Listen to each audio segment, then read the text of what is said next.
করবে। বিশ্বনবী মুহাম্মদুর রাসূলুল্লাহ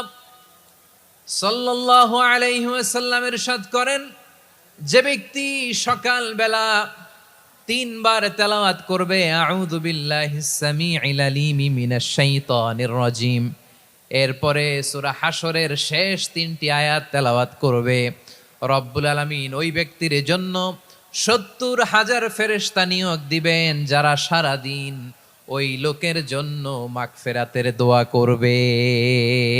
শুধু এখানেই শেষ নয়, বিশ্বনবী ফরমান ওয়া ইন মাতা ফি যালিকাল ইয়াউমি মাতা শাহিদান, ওই দিন যদি ওই ব্যক্তিটা ইন্তেকাল করে সে শহীদ হয়ে কিয়ামতের দিন আল্লাহর সামনে দাঁড়াবে। সকালবেলা যদি পড়েন 3 বার আউযু বিল্লাহিস সামিউল আলিম মিনাশ শাইতানির রাজিম 3 বার পড়ে সূরা হাশরের শেষ 3 আয়াত যদি তেলাওয়াত করেন, তাহলে আপনার জন্য আল্লাহ তাআলা 70,000